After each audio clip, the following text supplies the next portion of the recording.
So, hello everybody. I'm going to give everyone a couple minutes to come join this screen to join the rest of my monthly meetup. I am now here with you in a new setting. So, I'm going to ask everyone to switch on over, and then we'll have lots of time without taking all of Dr. Herring's time to be more like a regular monthly meetup where we talk about everything. Many of you had economic questions that I knew I'd be able to answer better than Dr. Herring. I will get to your questions and also give you a chance just to come in and join us on the new live videos. So right now you've just got me, and I'm going to give everyone maybe another 30 seconds. And then we're going to do this just like a monthly meetup where you go in and say your name and of course, I guess you can't do it the way we normally do it at Los Tios. You're going to have to do it below in the comment section. But I know there are other questions that I want to answer. A lot of them are economic questions, and I promise you I'll get to those. Why don't I start with those? And meanwhile, you can post more comments below. Again, I want to thank everyone for joining us. We had a lot of people watch my interview with Dr. Herring. In fact, wow, I can't even read them all. There are 99 comments there and 398 views. So a lot of people were watching. More people were watching than my normal monthly meetup. So that's really cool. All right, let me go to some of the other questions that were asked. Some of them, as I said, were economic questions, and so I didn't want to take his time with that. Someone wants to ask the state unemployment office to update its website to reflect the new changes for who is eligible based on the CARE Act. So the CARE Act is the federal $2 trillion stimulus package that Congress just passed, the president just signed a couple days ago. And that act will provide hundreds of billions of dollars. Well, is it hundreds of billions? Probably at least $100 billion to Virginia. And basically, if you are unemployed because of this crisis, you can apply. What you do, this unemployment insurance is a state federal program. And if you get my newsletter, you see there's a link there where you click on it where you can file an unemployment claim. Under traditional law, you have to wait a week before you file. That week has been waived. If you've been fired yesterday, you can apply today. And by the way, if you don't get my newsletter, please get it. Go to markfordelegate.com, MARKFOR delegate.com. Put in your name. You'll see I give lots and lots of updates. Lately, in fact, I've probably sent more newsletters out in the past 2 weeks than I have in any other time period. And the vast majority of them have been about COVID-19. I have had a few about session because session just ended, and I do want to get to a little bit of discussion about session. I will finish our COVID discussion first. But if you don't get my newsletter, please sign up for it. If you haven't gotten it to date, you can go to markfordelegate.com and read past newsletters. We usually get them up within 2 or 3 days after I send the newsletter. Lots and lots of resources there, both for health and for economic concerns. I realize, and let me just say this is a really tough time, and I know that.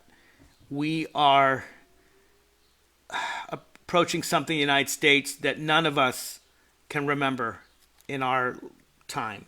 I think it probably, the best example I can think of is World War II, and very few of us are old enough to remember World War II. I do know my parents talked about it when they were little kids, and trying to save paper clips or whatever tin for the war effort.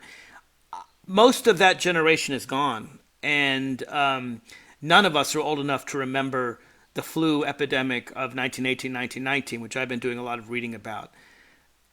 These are tough times, and frankly, our federal government hasn't handled it all that well up to now, and I've written a lot about that. By the way, if you want to read about that, all on my Facebook page and my delegate Facebook page. Lots and lots of articles that I share all the time. Please go there. I try to read up on this and to give you all the latest news nationally, locally, statewide. The governor of Virginia is giving a press conference 3 times a week. It's at 2 p.m. on Monday, Wednesday, and Friday. I always alert you to it on Facebook, and you can watch it live. If you have questions that I can't answer, I will take them to the governor. I have a very good relationship with the governor and the governor's staff, and I will get you an answer to your question. You can email me questions. It's probably the best way to do it. But if I can't answer your question, I do have the governor staff available to help answer those questions. But it is a scary time. You heard Dr. Herring. It may be a year before we have a vaccine. And I don't want to sugarcoat it. That's going to be tough. But if we bend the curve, as he says, if we make sure that we have enough hospital capacity for everyone, look, the vast majority of people who get this disease don't die from it. That's not minimizing it or maximizing it. It's just stating the truth. But a significant number do. Way too many do. And I have constituents who have COVID. One of the main things that seems to be part of it is if you have a fever. And the ones I know who've had it have had fevers of about 102. So that's sort of the clearest sign, particularly if you don't get fevers often. I haven't had a fever in decades. If I get a fever, I probably have COVID-19. But mostly just be careful, be smart, practice social distancing, wash your hands, try not to touch your face, particularly when you go outside. Soap kills this thing. It's a very deadly virus. It's a very contagious virus. And yet, a bar of soap, you wash your hands, 20 seconds, it kills it. One of the little tricks I've been learning is when you wash your hands, make sure you wash your fingernails. So make sure you scrub your fingernails under your palm, get your thumbs, wash the back of your hands, and we can help bend the curve. So let me deal with some more of your questions. I know there are a number of them. And again, I am still here at work for you. I'm doing my best to stay on top of this. And near the end of this, we still have till 3. At the end of this, I'll talk more about session, which ended just 2 weeks ago. It seems like a million years ago. But this is actually my first monthly meetup since session is over, and I really haven't had a chance to talk about it. Though again, if you want to know more about session, I have given detailed information. I've spent most of my time at home writing my newsletters, and you can read them on my website, markfordelegate.com. Every bill that I introduced, what happened to it, the 100 bills or so that were most important. I've really tried to give you a wealth of information there. So please read your newsletters, and if you miss them, go to markfordelegate.com. Let me see what other questions we have. I want to talk a little bit more about testing. I'll get to that in a minute. All right, Keith Matthews asks, given the economic impact this insidious disease has inflicted, and that the state's current budget did not expect this, what are the fiscal plans of the state's leaders when this insidious virus passes? That's a really good question, Keith. I'm proud to say we did prepare for a rainy day. We did not expect this virus to be this dangerous. That's true. But at the end of our budget session, we passed the largest surplus, the largest amount in the rainy day fund, the largest amount available for an emergency ever in Virginia history. It's $2.2 billion. That's $2.2 billion that we had in March that we were not spending. That's not only the largest numerical number in Virginia history, but as best we can tell, it's even the largest real number. Even after you take account of inflation, it's the largest budget surplus. And this is something that we Democrats did. We wanted to show that we can be fiscally responsible. And now I think we save those funds for a rainy day. Well, the rainy day is here. And we're going to have to break open the bank a bit. One of the ways we're breaking open the bank, by the way, is to delay your tax receipts. So, and this is a question that I've gotten often, and I want to explain because it's a little complicated. But basically, we are going to take tax receipts starting June 1st rather than May 1st. The federal government, you may have heard, has extended the date to file your federal income taxes to July 15th. Again, unprecedented, a 3-month delay. We cannot do that in Virginia, unfortunately. The reason we can't do that is that our fiscal year begins on July 1st. Our spending in Virginia is from July 1st to till June 30th of every year. In fact, that's why our laws go into effect on July 1st. Federal government begins each fiscal year October 1st. There's a reason for that dating back to the 1970s and Richard Nixon, but the heart of it is they begin their year October 1st, we begin our year July 1st. So they can collect taxes 3 months late and not affect their fiscal year. We cannot follow the federal government and collect taxes on July 15th. If we were to do that, we would have no taxes for the entire fiscal year, July 1st to June 30th for last year. So we can't do that. It would cost us billions of dollars to do that, probably use up our entire surplus to do that. We can't do that. What we can do, though, is delay taxes 1 month from May 1st to June 1st. So here is the deal. If you owe taxes, now if you're going to get a refund, go ahead, file your taxes, get your refund. If you owe taxes, and normally they'd be due on May 1st, now they'll be due on June 1st. You'll get no late penalties if you pay everything you owe from your 2019 taxes. If you pay them by June 1st, there'll be no late penalty. Now, I need to clarify a couple things, and these are important distinctions, so listen carefully. One, the payment date is different from the filing date.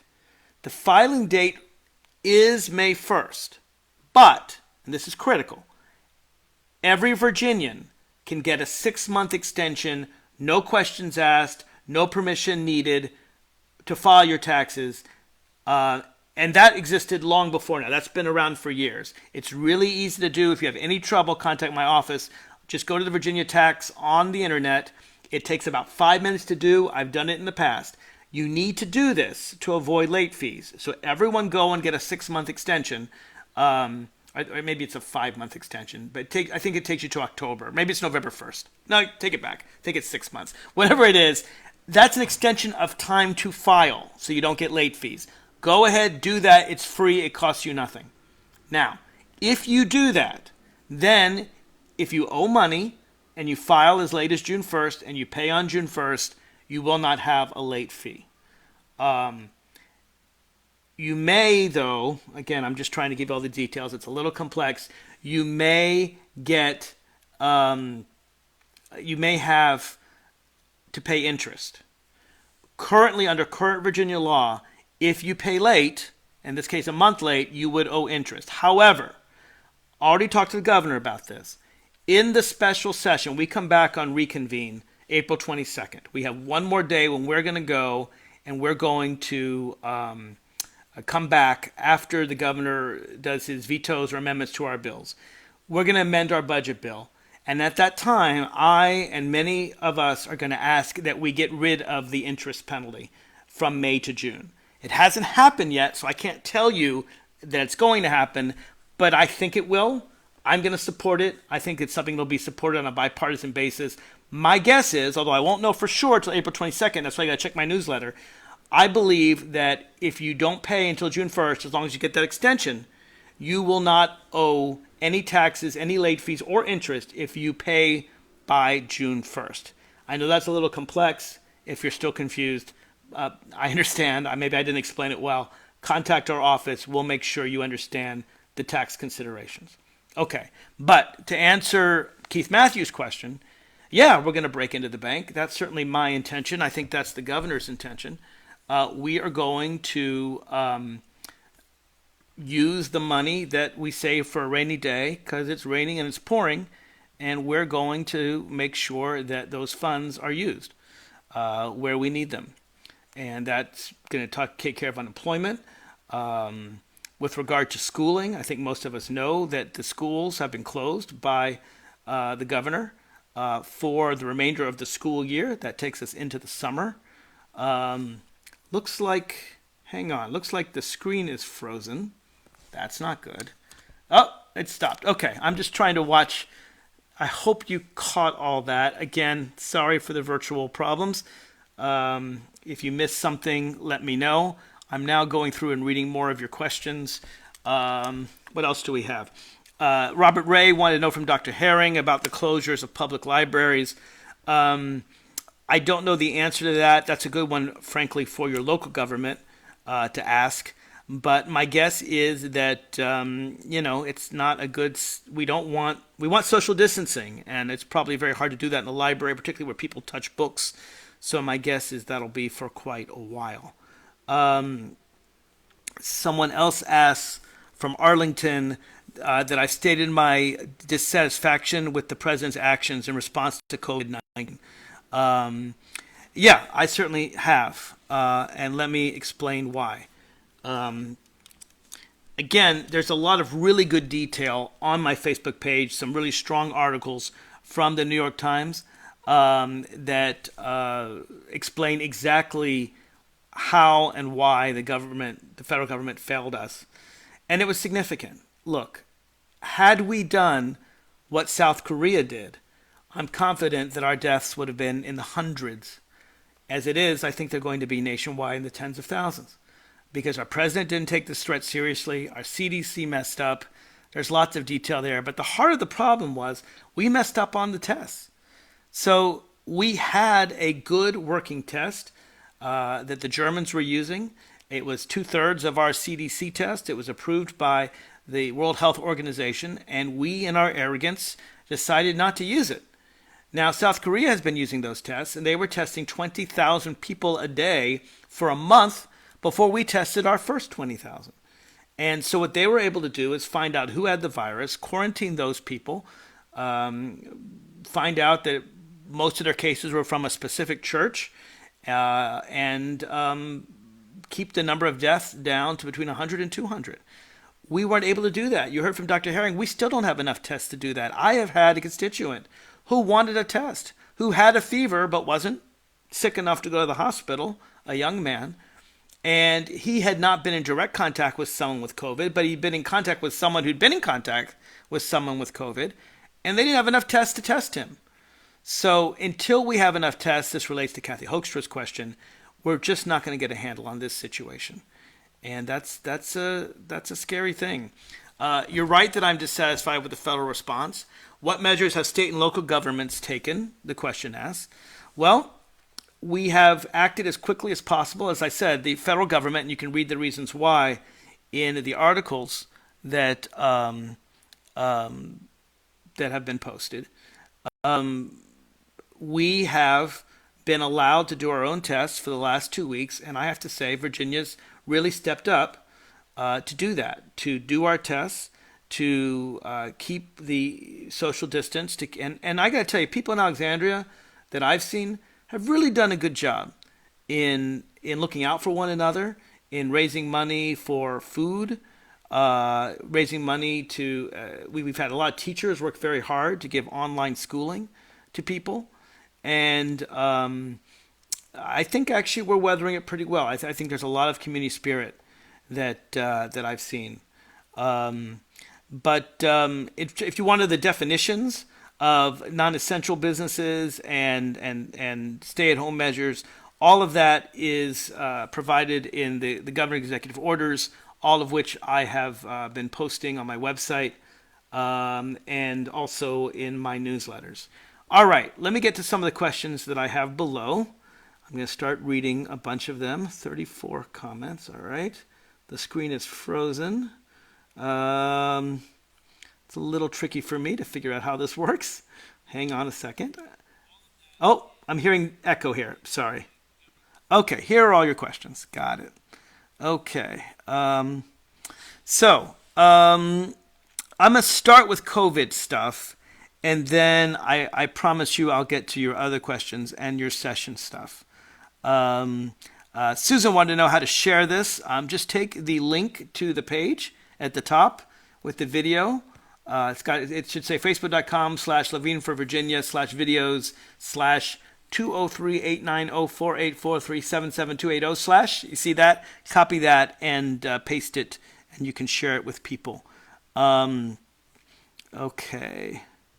I'm reading. Some people miss tacos. Are they pushing for a rent freeze? So let's talk about rent. One of the things that I've been pushing for is to do whatever we can to help people who are renting. one of the things I've been asking, if it's possible to do, is to have some kind of rent forbearance where you can at least pay your rent later. Michael Rubin asked about a rent freeze and says his rent is going up right now. That's really awful. Contact me offline. Let's see what we can do about that. But at the end of the day, rent, unfortunately, is a private contract. It's really hard for the government to do much. I can tell you this, though. It's really hard to evict you right now. Virtually impossible. To go and get an eviction, you've got to go to court, and the courts are closed for such things. So, well, at least people keep in their homes for a while. Let me go on. What can we do for local businesses? One of the things you can do for local businesses, such as restaurants, is order out, order to go. Restaurants are closed for in-house dining, but they are still open for delivery. People are still in your restaurants. They are still working, and some of them are the people who are the, frankly, struggling. People who don't get much pay, a lot of times work in restaurants. So please continue to patronize your local restaurants in Del Rey and Old Town. You don't go there. You go there to pick up. Many of them deliver. But please do that for your local restaurants, your local businesses. Help keep them open. Order in, order to go. Many of them have really great menus and do deliver. And please do that. Lowell Feld writes $3 to $3.5 billion for Virginia. I think we're going to get more than that, Lowell. But I admit I've been focused more on Virginia than on the federal stimulus. But I'd be surprised if it's only $3 to $3.5 billion. That seems low. But again, I don't know that, so I don't want to say. Questions about disabilities. Well,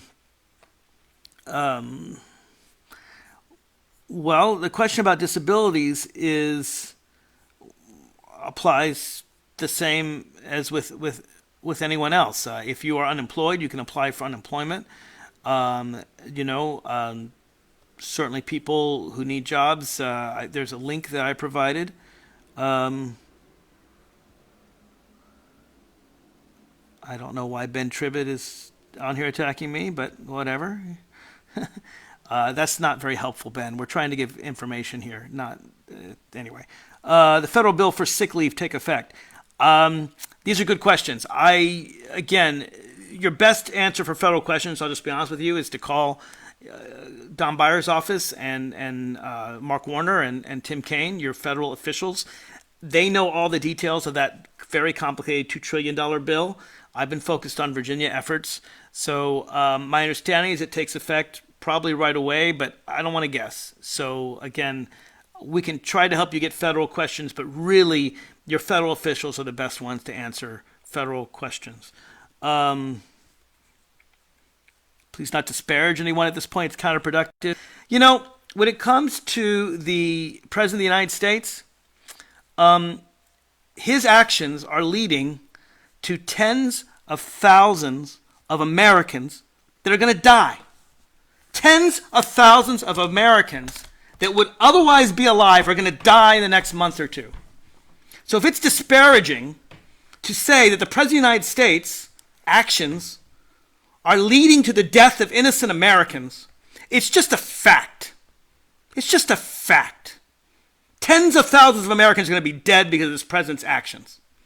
That's the truth. For people who don't want to focus on that, you're living in a cave. All right, other questions. Ignore the trolls. Yeah, well. Why is Virginia unemployment so low? Additional amount above $378 a week. So the way unemployment works is it's based on your past work experience. It's actually a federal number. You say Virginia unemployment so low. This is actually a state federal interactive program. It's been around for a long time, but it's the federal government that sets the rates. And it's based on the number of the wages you've earned in the past, the wages you've earned, continue to earn. I think they look at the last 3 years, your highest earnings. I don't believe, Justin, and if I'm wrong, you send me some evidence of it, and I will certainly bring it to the governor's attention. But I don't believe Virginia unemployment is lower than other states. But please, I could be wrong about that. So I don't want to tell you anything that I don't absolutely know to be true. Send me some information if you think Virginia's is lower. My understanding is this is a federal program and that we are doing the same as other states with regard to unemployment. Now, we don't have other things that other states have. We don't have paid family medical leave. Many of you know that I've long supported, every year, in fact, I've introduced a bill for paid family medical leave. I also strongly supported paid sick leave. That's a bill that we passed in the House, but the Virginia Senate rejected. So there are other benefits that I've been working very hard to get that we have not gotten. In fact, it was my paid family medical leave bill that passed House committee, but then wasn't appropriated in the Appropriations Committee.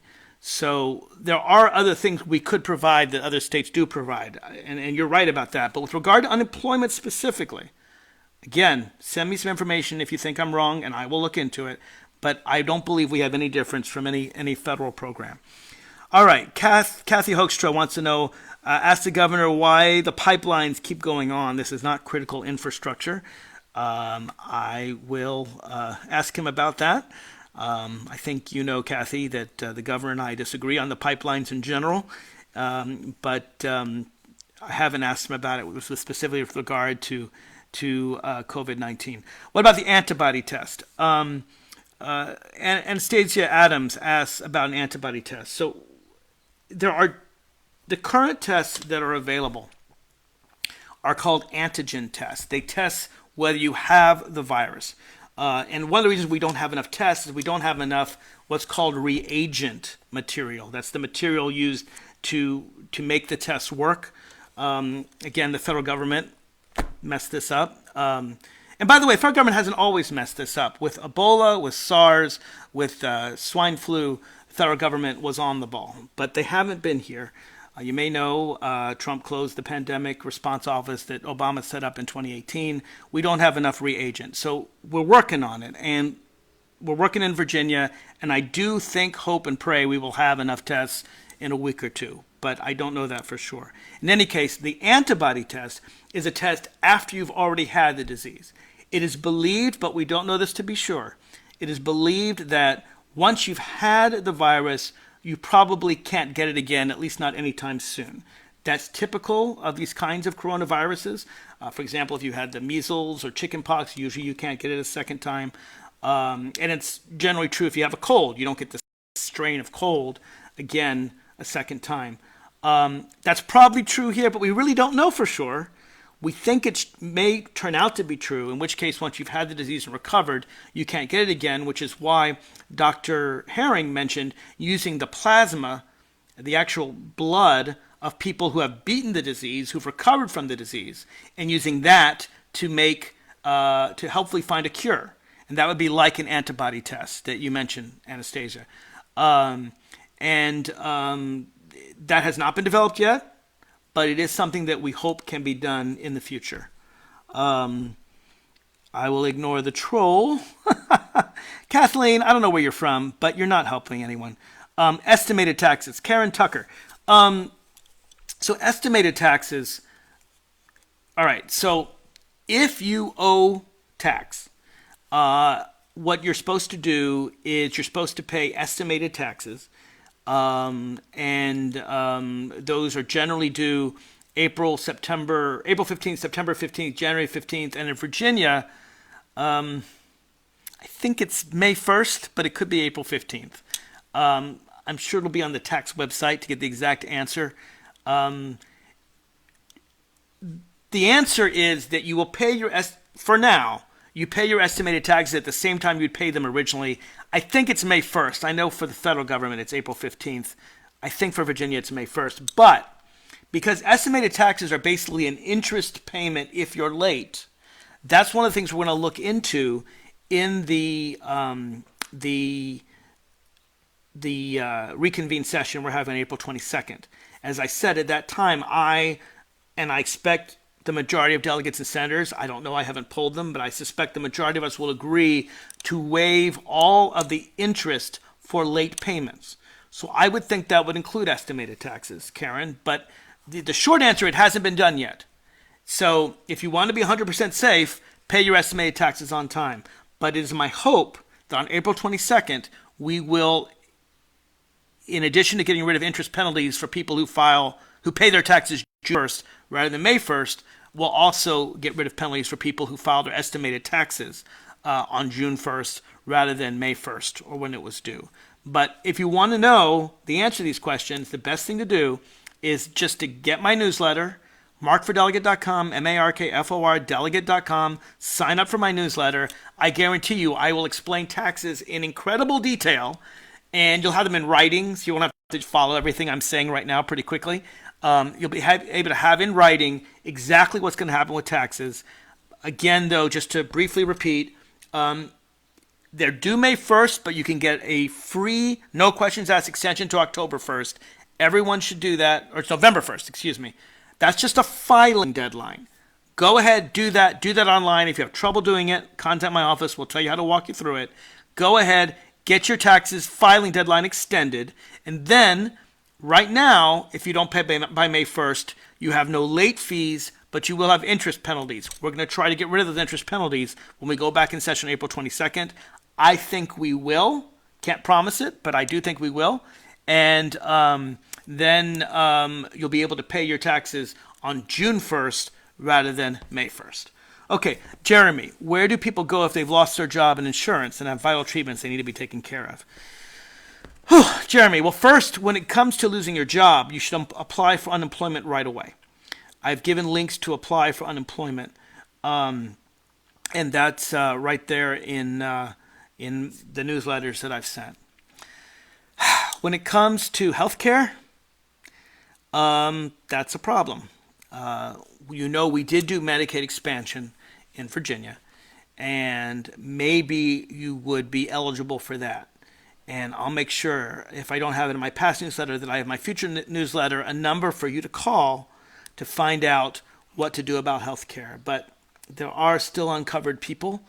If you're covered by your job and your insurance and you need healthcare,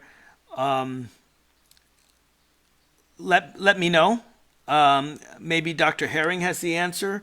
Or I can also Virginia Department of Health. We want to make sure you're covered. So it's a good question, and I'll probably need to get back to you on that. But do see if you can apply for Medicaid. Can you repeat the website? markfordelegate.com, markfordelegate.com. Tom Clancer prints out the individualtaxvirginia.gov website. That's where you get your extension. Thank you, Tom. Catherine Scott thanks me for explaining this. It is a little confusing, and so you're welcome. Tom Clancer, again, posts a really nice website for taxes. Please take a look there. Ann Fenn, who, by the way, for those of you who don't know Ann, she works for Mark Warner, Senator Mark Warner. She does a terrific job with community outreach. And frankly, if you have questions on the federal stimulus package, Ann is the perfect place to go to. She's a wonderful person. And in fact, in my last newsletter, I gave out her phone number. Call her, get answers to your federal questions. She's very easy to work with and to understand, a very kind person. As I said, she works for Mark Warner, and she can answer all those federal questions that I can't. So thank you, Ann. Anyway, she points out that lots of libraries have released online access to their catalogs. If you have a library card, you can get access to library books and materials. Thank you, Ann. I didn't know that. That's very useful. All right. Moving on. Josh, do I believe Mayor de Blasio should be held accountable? I'm not going to talk Mayor de Blasio. I'm moving on. Tora wants to know about universal basic income and disabilities, inclusiveness, and paid internships. I support paid internships. I pay my interns. Universal basic income, that's a federal thing. I know that was...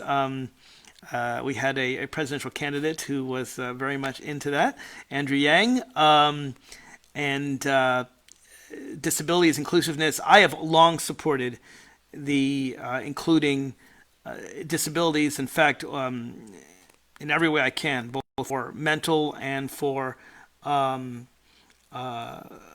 employment.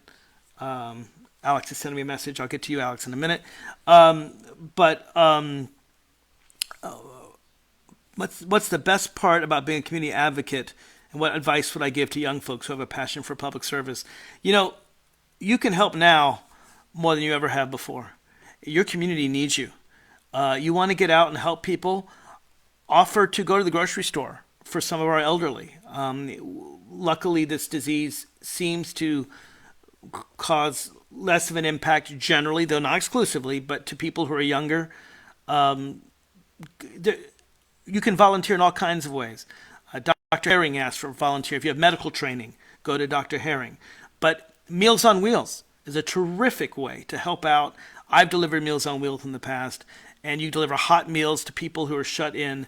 We did that before the COVID crisis. Now it's even more necessary. This is really a time to step up and help your community. And Tora, I appreciate that you are offering to do that. All right, I'm scrolling down to some more. Oh, complete their census. Karen Jackson, thank you. I have done my census. It does take 5 minutes. You get something in the mail, and it tells you go to a website, and you put in your code, and it really does take just 5 minutes, but it is critical that you finish your census. Lowell Fell wants to talk about the redistricting amendment. I will get to you, Lowell, I promise. Let me deal with COVID first, but I will get back to redistricting and other sort of legal session comments. Nick Benton wants to know about likely consequences of state revenue shortfall. Look, we're going to lose revenue. Simply moving the state due date from May to June, and we're looking at ending interest payments. Yeah, we're going to lose a month's interest on that revenue and on that revenue. Because we're getting it before July 1st, we will get it, but we're going to lose some money. As I said, we're going to have to break open the bank. There's a reason we put aside $2.2 billion for a rainy day. The rainy day is here. And I think we're going to have to spend a lot of that surplus funds, and I think it's done for an emergency, and we're in that emergency, and we're going to do that. Can I make this post fully public? Yes, I will be posting this entire video along with the video of Dr. Herring. They'll both be up on my website and on YouTube, hopefully by tomorrow. You guys added a pay raise for yourselves in a stimulus package? What? No, we didn't. There's no pay raise for ourselves. Derek Shiflett, I make $17,840 a year. No, that's too much. $17,640 a year. That's below the poverty level, and there was no pay raise for us. So I don't know where you heard that, but wherever you heard that, they're lying to you. So stop. Whoever told you that, don't listen to that person anymore. Yes, I am a state delegate, not a U.S. congressman. Any insights to how our elections will be handled this year? That's a really good question. We did a number of really good things this session for elections. Maybe not as complete as some would like it to be, but I would say we moved Virginia a mile forward. Now, all of this was done without any COVID in mind. This was not done because of the virus. This is done because the Democratic majority really cares about having as many people vote and have access to voting as possible. So here's what we're doing. We have no excuse voting. Now, let me be clear. If there are still elections, and I don't know of any in Alexandria, maybe Arlington has, I think, a school board election. Elections before July 1st still go under the old system. And that's because all our new laws start on, actually I don't need this anymore, I'm just talking to you. All our new laws start on July 1st. That's when they start to go into effect. So if there are elections held in April, May, or June, or many of you know with regard to the March primary, those are on the old system. In fact, the old system messed me up. I had to vote absentee because I was in Richmond. And so I couldn't vote in Alexandria in the presidential primary, which was on Tuesday. And the last day I could legally vote was on Saturday because many of you know the Republicans put in the place that you couldn't vote the Sunday or Monday before Election Day. The reason for that, by the way, is because a number of black churches have what they called souls to the polls. They would take people from church on Sunday and walk to the polls together. And Republicans didn't want a lot of black people voting, so they ended Virginians being able to vote the Sunday before Election Day. Okay, so when it came to presidential primary, the last day I could vote was on Saturday, and I voted, many of you know, for Mayor Pete Buttigieg. And then he dropped out of the race that Saturday night, and there was nothing I could do. I'd cast my vote. I couldn't, I couldn't vote on Tuesday because I was in Richmond. I lost my right to vote. I would have voted for Joe Biden. I did endorse him soon after. Endorsed him the Monday before Super Tuesday, but I couldn't vote for him. Anyway, all of that starting July 1st will be gone. There will be no excuse absentee voting. So you don't need an excuse. You don't have to say you're out of the country or out of the state, or you don't have to worry about any excuses. You can vote, no excuse. You can vote up to 45 days before an election. Now, it'll be up to localities to decide how much time you get. I suspect Alexandria, Arlington, and Fairfax may allow the full 45 days. They'll allow a long period of time. You'll have lots of time to vote ahead of time. Easier voting by mail, including you're going to get a self-addressed stamped envelope. So it's very easy just to mail it on back. We are doing our best to make sure voting is really easy. Some have mentioned, should we have full voting by mail? That's been a suggestion more in the COVID times. And that is not going to happen this year. But we still have a lot of access to early voting, no excuse voting, absentee voting. And one of my bills actually is a bill to make sure that every single vote is voter verified, paper ballots, so we don't have machines that are calculating your vote when they could be hacked, prevent Russian hacking and things like that. So we've done a lot with regard to elections that I'm very proud of, and that's something that Democrats have certainly pushed for doing. Derek Shiflett, is it the congressman who added an $8,000 pay raise? I don't know. I fully admit, look, I know what I know and I know what I don't know. When it comes to the details of the $2 trillion federal stimulus package that just got passed on Thursday, I'm not the expert. I will try to learn more. I will certainly try to learn more as it affects Virginia. But hey, that's what you can call Ann for. Give her a call. Again, the number is in my last newsletter. Maybe I'll be able to find it. Actually, let me ask my staff, Jacob Weinberg, to text that on to me, and I'll read out Ann Phan's number. You can call her on Monday and ask her all the questions you want about the federal stimulus package, because I fully admit I don't know all those details. I do know it's the largest bailout by far in American history. It's twice the size of the 2008-2009 one, and I know that it's basically 2/3 of our tax revenue. We get $3 trillion. No, we get $3 trillion coming in and $4 trillion going out every year. So we're already $1 trillion in debt, and now we're basically adding $3 trillion. Now, don't get me wrong. There's a time to spend and a time to save.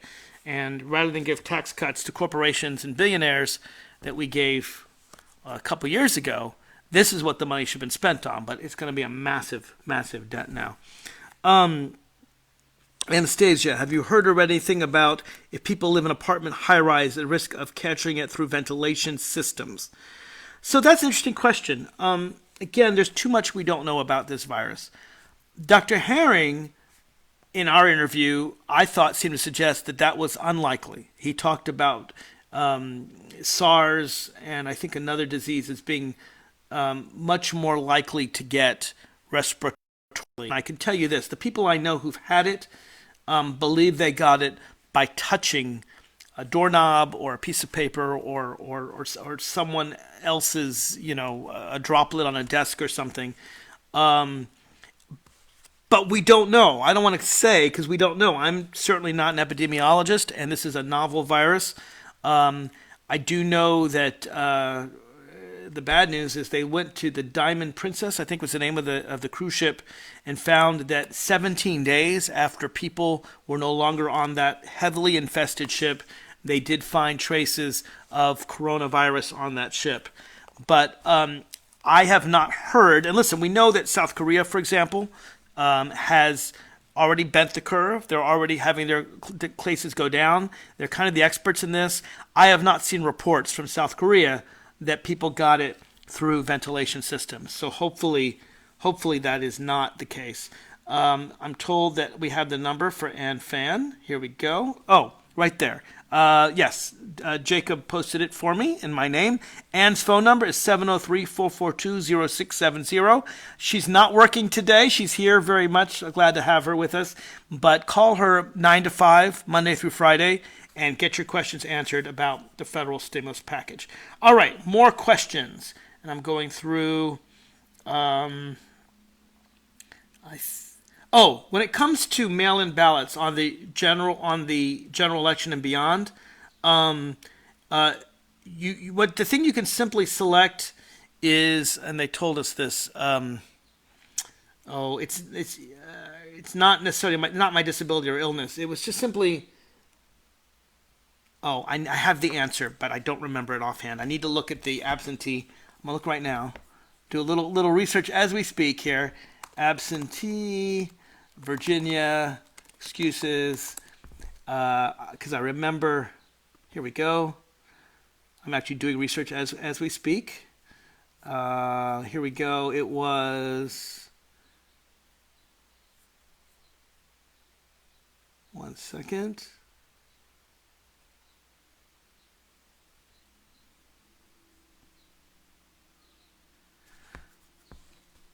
Don't see it. But at the end of the day, July 1st, we're not going to have these excuses required anymore.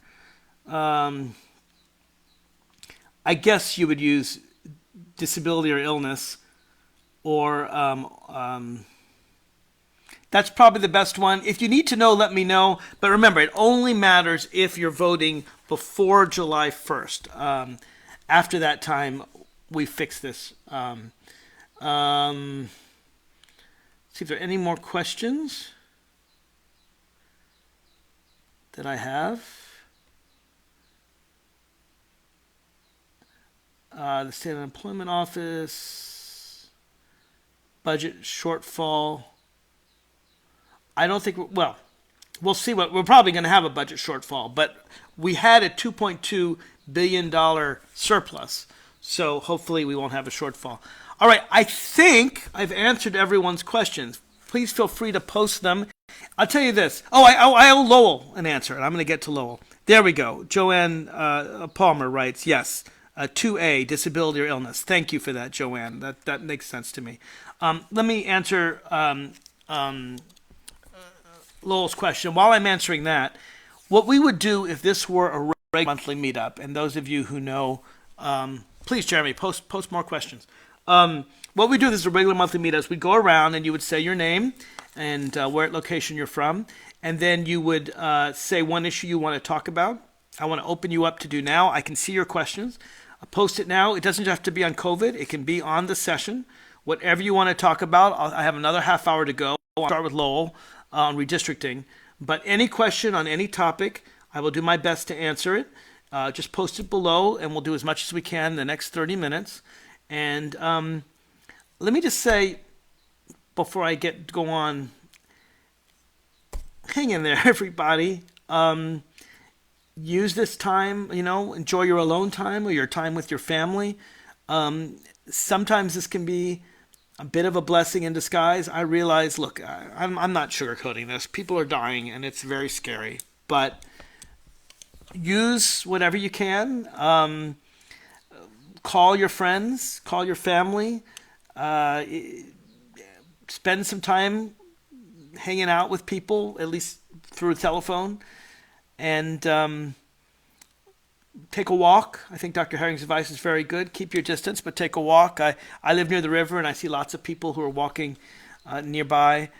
And we will get through this. America's been through a lot worse. We've been through Civil War. We've been through World War II. We will get through this. And I think the more we stick together and focus on facts and apply for unemployment if you need it. One more thing. Don't be afraid to reach out, whether it's to me or anyone else. Don't be too proud. If you've lost your job, if you need health care, if you need unemployment, if you need food, if your kids are not getting the schooling you think they need to get, reach out. Let me see what I can do. I may put you in charge with federal. I might send you to Don Byers' office or Mark Warner's office or someone like Ann Fan. I may ask you to contact your local government, your city council, your mayor. But don't be afraid to reach out. You're not in this alone. No one is in this alone. We are all alone, socially distant, but we're all trying to help each other. Um, Mark, would a change in the emergency status from the federal government change the Commonwealth's response? Not sure I understand your question, Jeremy. The federal government has declared a national emergency. You mean if Virginia declares an emergency? Not sure I understand the question. So let's talk about session. And Kathy thanks us for the incredible session. It was an incredible session. The irony is this. If it were not for COVID-19, this would be my time to come and crow about all the great stuff we did all session long. This is the first monthly meetup right after session. And it was an historic session. We achieved things that we've been trying to do for decades. You heard about some of the voting reforms. Just talk about raising the minimum wage. That is huge. We're going to raise the minimum wage. And hopefully the governor. By the way, he hasn't signed a bunch of these bills, so please encourage him to sign all these bills. I don't want him to back down because of COVID-19, but I hope and believe the minimum wage will go up. It'll go up to $9, and if you've read my newsletter, you have the whole when it's 9 and 10, and the whole range of when it goes up to 12, and then hopefully later on to 15. Criminal justice reform, making it we decriminalize marijuana. That's huge, right? It's not a crime anymore. It's a $25 civil penalty. Predatory lending. I've been trying to stop predatory lending for years. Dramatic bill to stop predatory lending. More collective bargaining rights for public employees to be able to join labor unions and get better wages. We passed the Equal Rights Amendment. I mean, that's huge. We're the 38th state to do that. There's still some technical legal problems, but hopefully we'll get through those. My LGBT rights bill, non-discrimination bill, the most comprehensive, the most far-reaching lesbian, gay, bisexual, transgender, non-discrimination bill in Virginia history by far. I mean, I added some 60-odd provisions to the code in non-discrimination, where before we fought really, really hard to add one, and those would die. So, yeah, we had a lot of success this year on a lot of topics. My bill on protecting children from abuse by allowing courts to look into domestic violence when it comes to child custody passed. It's my 5th year trying, passed. My body cameras bill, 5th year trying, passed. All these details are in exhaustive detail. If you've read my newsletters, you know how much detail I give you. All of my bills, all of everyone's bills are all there. But feel free to ask a question about any bill. I do want to get to Lowell. Lowell asked me about redistricting. I was disappointed in redistricting. I think folks who know my position know that. If you've read my newsletter, you know I've talked about it exhaustively. I don't trust the constitutional amendment. The problem with the constitutional amendment is if all goes well and we can trust Republicans to do the right thing, then we don't have an issue. And that's true. But I don't trust Todd Gilbert to do the right thing. The Republicans have consistently said for 25 years, we want to gerrymander in favor of Republicans as much as possible. We want to do everything we can. We've even violated the United States Constitution with racial gerrymandering. We want to do everything we can to gerrymander to make sure that people can't fairly vote. That's been their consistent position for 25 years. And this idea that they're suddenly going to magically believe in fair redistricting, I just don't think is true. Under the constitutional amendment, as you know, as I've talked about it at length, if just 2 Republican legislators, just 2, say, we don't want a commission, we want the Republican-appointed Supreme Court to decide, they decide. Enabling legislation didn't pass, and I don't trust them. So I do hope it'll be defeated in November. Lowell asked a question about who's working on that. Well, I know that Indivisible groups are. Rustin Herndon has done a tremendous job. The Fairfax Democratic Party has passed a resolution against the amendment. I'll be pushing for that in Alexandria and Arlington. I think maybe Arlington passed theirs already, and hopefully we'll get it on the sample ballots. And I want to be very, very clear. It's not that I want gerrymandering. I do not want gerrymandering. The reason I oppose the constitutional amendment is because the constitutional amendment allows extensive gerrymandering by the Republican Party. every single Democrat, and we disagree on the amendment, but every Democrat in the House and the Senate, all 55 in the House, all 21 in the Senate, have agreed we need an independent, nonpartisan, or at least bipartisan commission to decide this. If the amendment goes down, I guarantee you we will do it in 2021, and we will do it the right way. All right, other issues we have down here. 24 minutes to go. If the federal government ends the national emergency next week, would that affect Virginia's response? I don't know the answer to that question, Jeremy. I don't think, though, the federal government's going to end the national emergency next week or anytime soon. Trump talks about us all being in church on Easter. I think Easter is April 12th. That ain't going to happen. It's just not true. The president has no idea what he's talking about. I don't know the answer as to whether it would affect Virginia's response. I don't think so. Governor Northam and Virginia have acted independently of the federal government all this time. Most states have. Washington State, New York, Illinois, even states led by Republican governors, West Virginia, have acted without asking for permission from the federal government. So we'll continue to act. I think the difference may have to do with money coming in. And again, with federal questions, I'm going to refer you to Ann Phan or to Don Byer's office or to Mark Kane's office, Tim Kaine's office, Mark Warner's office, to know how that would affect Virginia. Scott McConnell, any bills I'm concerned about Governor Northam not signing? Is he pretty much on board with what has passed this session? It's a good question, Scott. I got a deal with the governor, and my deal is that if he's ever not going to sign one of my bills, he's going to let me know in advance so I can at least make an argument. He has not let me know that he's not going to sign any of my bills. There are a few that I've asked him to amend to make stronger. The nice thing about the governor's amendments is that he can weaken a bill or he can strengthen a bill. If he makes the bill stronger, and by stronger, in my mind, I mean more progressive, then it's great, because if the General Assembly passes the more progressive legislation, that's fantastic. I've gotten the best of all possible worlds. But even if we don't pass the more progressive legislation, my original legislation would still go through. So if the government amends my bill to make it stronger, more progressive, not only is that not unwelcome, it is welcome. I would love that, because then the choice is between a really good bill that I got passed or an even better bill than the one I passed. Now, obviously, I don't want him to amend any of my bills to make them weaker, but I have gotten the promise from the governor's office they're going to talk to me before they do that, and I'll be able to bargain with them. So far, they have not told me they're going to weaken any of my bills. Most of my bills, some of them are due April 11th. Others are due by the reconvened session April 22nd. I have provided the governor a list of every bill of mine that I want the governor to sign, why I want the governor to sign it, and I provided a list of possible amendments to make them stronger.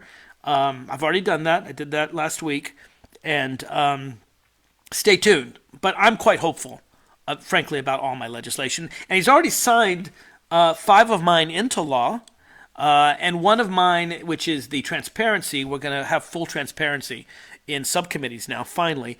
That was actually done at the level of the Speaker of the House. Didn't need a legislation to do it. So, again, if you want all the details about my bills, there is a long email I sent called The Fate of My Bills with all the details, and it'll also be posted on the website. Kathy Hoekstra, Dominion finally learned they're no longer in control of at least the House. Yes, Kathy, I agree. We passed the Clean Economy Act. That was a major, major step forward. By far the most far-reaching environmental legislation ever in Virginia history. Dominion was not happy about that. Frankly, we had to do some efforts to make sure that we got that bill out first, because we were afraid that if we didn't get that bill passed, some of the other Dominion wanted bills, we pushed them off until we made sure we got the Clean Economy Act passed first. But when it comes to wind, offshore wind, when it comes to solar energy, including the fact that people can now put their own solar up and sell back to the grid, when it comes to joining the Regional Greenhouse Gas Initiative, RGGI, we have done more to fight climate change this session than I would argue the last 20 years put together. Now, could we have gone farther? Of course we could go farther. You can always go farther. But I think we made a tremendous effort Next question, Kathy. Could the government make gerrymandering issue better? I don't think so. So the constitutional amendment does not require the governor's signature. It's something that the way it works is the General Assembly, House and Senate pass the bill, pass the constitutional amendment. Then we wait till after an election. Then we pass the constitutional amendment again. Then it goes to the voters, and then it goes into our Constitution. Technically, the governor has no role in the constitutional amendment. He can certainly advocate for or against it, but he can't amend it, he can't change it, he can't sign it, he can't veto it. The criteria bill, which was, I had a criteria bill that was rolled into Delegate Price's bill. He can make that a little bit better. In fact, I've already put in a request that he amend Delegate Price's bill to better reflect prison gerrymandering. I explain a little bit of this. If you read that long fate of my bills, go to prison gerrymandering, you'll understand what I'm trying to do there. Basically, I don't think people who are out-of-state Marylanders who are imprisoned in Virginia should affect our Virginia intrastate populations with regard to redistricting. So he can improve that, but that's kind of around the edges, to be fair. He can't, for example, put in enabling legislation, which did not pass this year. There is no enabling legislation. When you hear, oh, there's all this good stuff in the enabling legislation. No, there is no enabling legislation. It did not pass this year. All we have is the pure constitutional amendment, which is one of the reasons why I really hope voters vote against it this fall. But there is no enabling legislation, and the governor can't provide it. The reconvened session that we're doing on April 22nd is required by the Constitution, and by the Constitution we can only consider bills that pass in the regular session. So the governor can amend those bills, like, for example, the tax stuff we're asking him to do, that's an amendment to the budget. That's why he can do that. He can amend bills, he can veto bills, he can sign bills. He can't propose a new bill. Now, it is true the governor could call us into special session with new legislation. That was unlikely to happen before COVID-19. I think it's extremely unlikely after COVID-19. In fact, it's going to be tricky with COVID-19. If all of us are social distancing, how are 100 of us supposed to meet in the House chamber, sitting 1-2 feet from our neighbors, to vote on legislation? This isn't easy, but it's constitutionally required. And I've been talking with the Speaker about ways to maybe make that happen. I'm not sure how we're going to do it. One of the things, maybe we can do it remotely. I'm not sure. One idea that I had is maybe letting a third of us come in and cast a vote, and then another third, and then another third. So we're 6 feet apart. It's very, very tricky. I don't think we're going to have a special session while this COVID's on. Like I said, even April 22nd will be difficult to do. We may have to change our rules to allow us to attend remotely. Nancy Brown, greetings. Just saw the invitation, joining late. What's being done to help immigrants in Nova who are not eligible for government support because of their status? I have heard that AFAC, which is the food delivery network in Arlington, won't give them food without an official ID? Whew. I have not heard that, Nancy, but I'll look into that. I would think AFAC would give them food without an ID. I would hope so. Arlington's, it's a nonprofit, but it's connected with Arlington. I'd be very disappointed if they don't give food to undocumented immigrants, but we'll look into that. I really think they should, certainly. Food pantries in Alexandria. If you go to my website or my newsletter, I've put in a number of resources about access to food, both for adults and children. And I'm going to put out another COVID-19 newsletter today, or more likely tomorrow, with all of those details. I have not heard of them excluding immigrants, and I really hope they don't. Please find out. If you know they are, let me know, and I'm going to talk to some people. But I know this. I can't imagine anyone on the City Council of Alexandria or in the Arlington County government that would want to exclude immigrants from food programs. I just can't imagine any of them doing that. And if you hear of it happening, anyone being denied food because you're an immigrant, please let me know. In terms of government support, though, it's true that immigrants aren't getting the same government support, and that's the federal government. Unemployment insurance For example, that's something that goes to citizens because they have social security numbers. Most undocumented immigrants are working under the table, and so they don't pay into the unemployment system, and many actually pay in the system using, false social security numbers, and then they get anything back from it. So they pay into the system and can't get anything back from it. Some of that is federal, and I can't do anything about. But I have not heard of local governments or local charities refusing immigrants. And if you hear of that, please let me know. Um, yeah, Anastasia talks about a voice vote like Congress. The problem, Anastasia, is that this isn't one bill.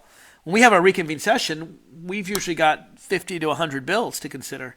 And I might vote yes on some and no on the other. This isn't like voice vote like Congress. We have one big bill. We're not going to be able to do that. So that's not the answer. I will look into AFAC issue. And Nancy, I'm going to ask you to look into it as well, because they may tell me something and may tell you something differently. So wherever you heard they weren't providing for immigrants, find out your source, check back with your source, and let me know, because I will definitely look into that, particularly if people tell me they're not giving food to immigrants. Um, no, Joanne Palmer, there's going to be no enabling legislation. Yes, the discussion you've heard of enabling legislation will be put together before November. It's impossible. The only way we could get enabling legislation before November, Joanne, would be if the governor calls us into special session. We did not pass enabling legislation this year. The House passed one, the Senate passed another. They did not agree, and it died. So yes, there is no enabling legislation. The constitutional amendment has no enabling legislation. It will go forward without it, which means basically that if two Republicans object, the Supreme Court has plenary authority to do whatever it wishes with regard to redistricting. It's another reason why I oppose the redistricting amendment. Kathy, links where to donate money to help food banks. Great question. I'm going to be putting out another newsletter. I've already got it started. My staff is working on it as well. It'll go out, I'd like to say today, but to be realistic, probably have to say tomorrow, with details on food banks. I'm giving $250 from my own campaign to food banks, and I'm going to ask people to match my donation, to match other people's donations. But whether you give $10 or $100, yeah, food banks need it now more than ever, and we really need to look out for our fellow Americans. The woman who asked about elderly people going to the grocery. That's really scary. My parents are in their 80s. I'm scared about them going to the grocery. I make sure that they have gloves. Don't touch anything. Don't touch their face. I mean, I went to the grocery today, and I got to tell you, I sanitized afterwards and was very careful to wash my hands and didn't touch my face. And I'll tell you what I did, and maybe it's crazy. I even washed my vegetables with soap. I've never done that before. I washed my tomatoes and my pears. This is not something that anyone suggested, but it's just soap. I washed off the water. I'm sure it'll taste fine, but I knew that people could have been touching them. So I've tried to be extremely careful. And if you have an elderly neighbor and you can go out and get groceries for them. If you can't afford it, I'm sure they'll pay you for it. They'll appreciate you're just doing it. If you are young and able and healthy, and you can go out and get some groceries for your elderly neighbor, or maybe for your parents, or maybe someone you know is immunocompromised, someone who had cancer or heart disease or diabetes, look out for your neighbor. Help out. We're all in this together. And I can't wait for the day when I can go back and see all of your shiny faces in Los Tios, and we can have a drink together to the end of this. This will pass. It'll probably go longer than we expect. It may go throughout 2020, but by 2021, all indications are we'll have a vaccine, we will survive, we'll remember these days, and hopefully we'll remember these days as days when we all looked out for one another, days when we all chipped in, days when we didn't hoard all the toilet paper, but we made sure that our neighbors had enough. We are a community, and whether you live in Alexandria, Arlington, or Fairfax, one of the reasons I love to live in Alexandria is because I really feel like we are a community. We're not a suburb of D.C. Damn it, we're older than D.C. Washington is a suburb of us. But every neighborhood in Alexandria that I represent, Old Town and Delray and Rosemont and Park Fairfax and Beverly Hills and Chiricahua and also in Arlington, Shirlington, Fairlington, Aurora Hills, Bellevue neighborhood in Fairfax. I found every neighborhood has its own personality, but the best thing about it is we have neighbors looking out for each other, right? It's sad that we all have to be socially distanced because we're a very socially connected people. One of the things I love about Alexandria is we are a very socially connected community. I know many suburbs across the nation where people don't know their neighbors. In Alexandria, we do know our neighbors, and I'm very proud of that. It's why we have so many great events where we come together, parades and celebrations and art fairs, and it's a shame that we can't do that for a while. But our community spirit lives on. We will live on after this. We will go forward after this. We will be a stronger community after this. And I think folks will remember this time and say, what did you do during the pandemic? What did you do to help your neighbor? Did you bring groceries? Did you help someone get to the doctor? And hopefully, if you do that, take precautions, wear gloves and if you can get even something to cover your face. But I think the more we look out for each other, we will get past this and we'll all come through. We'll all raise a glass together. And I want to thank all of you for joining. I hope this was interesting for you. We're going to post this video and we're going to post my video with Dr. Herring. They're going to be up. For those who don't have access to Facebook, we're going to put it up on YouTube and post it on my website. And I'm sorry I can't be with you in person, but let's all look out for each other. Let's all remember that we're all in this together, and let's encourage our friends. Wash their hands and don't touch their face and keep socially distant and all the things we need to do so we can get through this together. I think that's it. I think I've answered all the questions that I have. So go out, enjoy your time, whether it's alone or with your family. And I look forward to getting together in happier times. And I want to thank everyone for showing up at my first virtual monthly meetup. If we are still in our homes by the end of April, and I suspect we probably will be, I'll do a second virtual monthly meetup, and then the moment we can all meet together and have a glass together, we will definitely do that. Let me see if I have any other questions. I think we're done. All right. I'm done a few minutes early. That's rare for me. Thank you, everybody. God bless you all, and we'll talk again soon. Oh, if you need to reach me, I'm really easy to find. Call our office, 571-234-8481. Send me an email, delmlevine, delmlevine, at house.virginia.gov. We aim to answer your questions and your emails as quickly as possible. If they're about COVID-19, we're probably going to prioritize those.